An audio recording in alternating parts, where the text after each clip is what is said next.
이렇게 말합니다. 이렇게 멋진 산책을 시켜서 정말 고맙다. 앞으로 계속 이 길을 통해 학교를 다녀도 좋아. 이렇게 이야기를 끝냅니다. 나무 이야기와 꽃 이야기를 보면서 우리는 나무 한 그릇에 담긴 꽃 한 송이에 담긴 애틋한 이야기를 나누던 그런 시절 참 많이 있었죠. 우리나라 지천에 피고 있는 그 작은 하찮은 풀 한 포기까지 어느 하나 사연 없는 게 없었던 때가, 그런 때가 있었죠. 어머니, 시어머니 심수에 굶어 죽은 며느리가 밥풀을 물고 있는 모양새로 다시 태어났다는 뭐가 있죠? 며느리 밥 풀고. 그렇죠. 사랑하는 힘을 떠난 보낸뒤 바닷가에만 하염없이 바라보다가 그 자리에서 죽어서 붉은 꽃으로 다시 피어났다는 백일호. 또 있죠.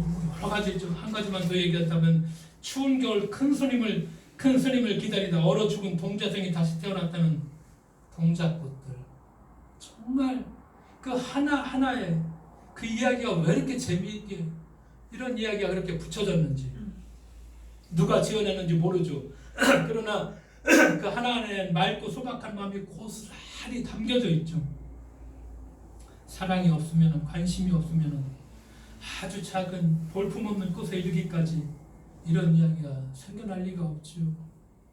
그런데 아쉽게도 지금에 와서는 아무도 이런 이야기를 하지 않죠. 한가롭게 그런 이야기를 할 시간이 어디 있느냐고 막 들이대고 따지죠. 이것은 사람들이 이제 더 이상 나무 한 그루, 풀 한 포기, 꽃 한 송이에 관심을 가질 수 없다는 그런 뭐라고 할까요? 야박함이라 그만큼 바쁘다고 그만큼 어떻다고 표현을 해야 될까? 조금씩 나무와 풀과 꽃에서 멀어진다는 이런 의미겠죠. 이런 모습 속에서 우리가 사는 세상이 갈수록 우리가 각박해진다고 얘기하죠. 황량해진다고 얘기하죠. 인간의 영혼이 메말라 가는 이유가 자연이라는 이 하나님의 은혜를 받아들이지 못하는 과학도 그렇고 신학도 그렇죠. 답답하고 비좁으니 인간의 중심에 이런 신학들 이런 생각 여러 번 한번 해보았습니다. 이 지구라는 거 하나님의 선물이죠.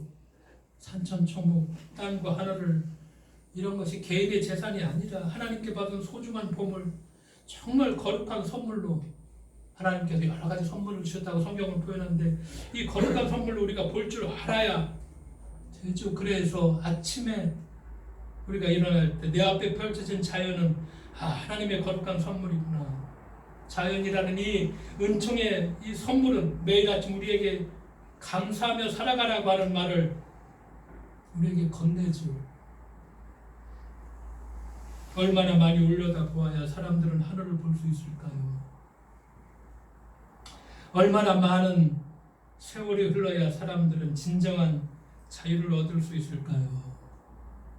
그 대답은 밥 딜런이 얘기했던 것처럼 저아침 바람 속에 불고 있다는 것처럼 이혜인 수녀가 잘 알고 있죠. 짧은 행복을 찾아 사람은 그래 보면 날마다 순간마다 숨을 쉬고 살면서도 숨쉬는 고마움을 잊고 살았습니다. 내가 사랑하고 사랑받는 일 또한 당연히 마시는 공기처럼 늘 잊고 살았습니다. 잊지 말라 다짐을 하면서 다시 숨을 쉬고 다시 사랑하고 눈에 보이지 않는 모든 것 새롭게 사랑하니 행복 또한 새롭습니다. 하는 짧은 시를 읽어보면서 여러 가지 생각을 참 많이 했습니다. 신앙을 가진 우리들 기독교인들이죠.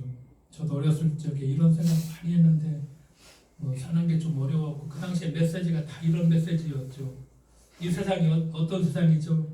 한숨과 눈물 골짜기. 성경 찬송도 한숨과 눈물 골짜기, 벌레만도 못하는 우리 이런 가사들. 세상은 정말 이 세상은 눈물 골짜기구나. 빨리 죽어서 천국 가야지. 눈물 골짜기. 그러니까 이제 현실을 빗겨가지고 도피하죠. 오로지 목적은 아유 저 세상 천국. 그렇죠. 이 세상이 이렇게 한순간 우물굴창이.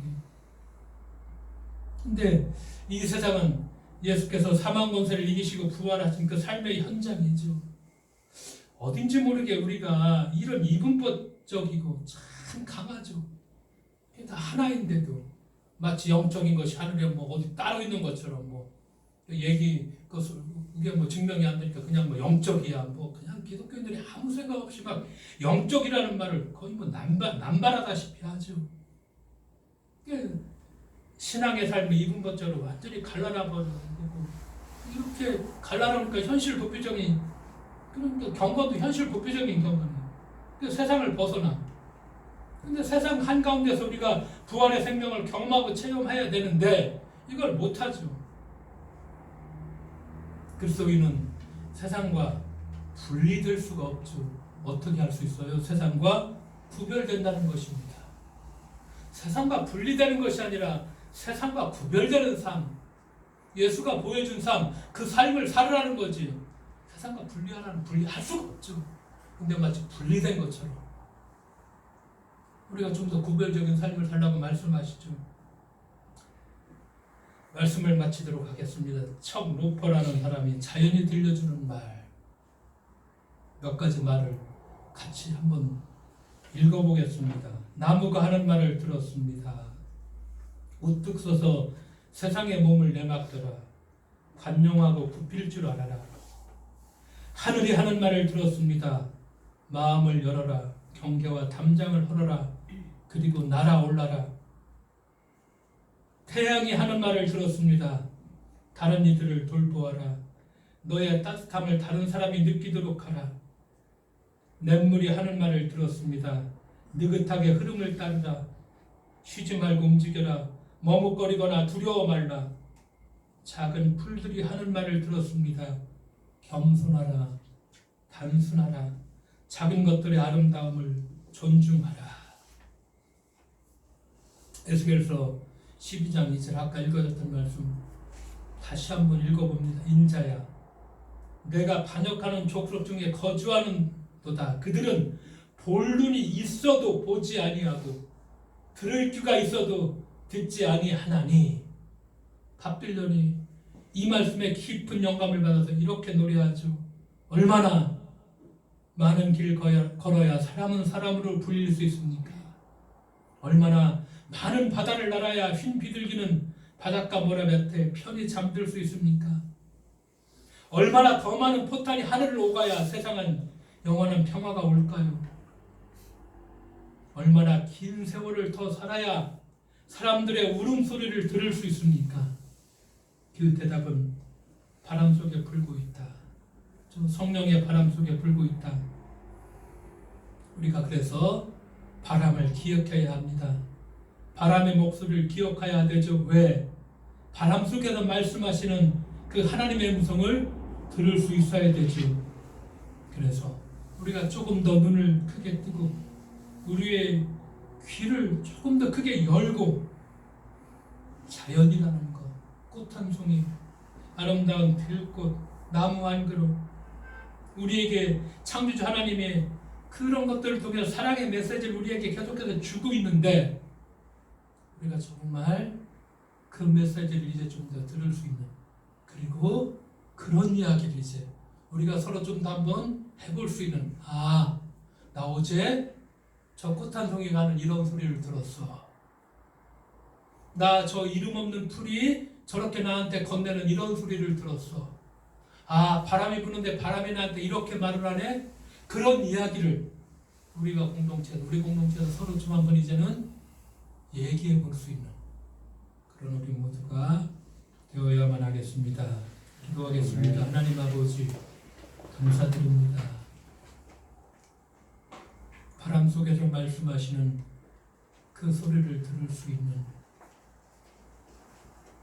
머리에서부터 발끝까지 욕심으로 가득 차 있는 것들, 이 세상에 정말 욕심들을 이제 좀 내려놓고 우리가 그 바람 소리를 좀 들을 수 있도록 성령으로 주께서 저희와 함께 하실 것을 믿으며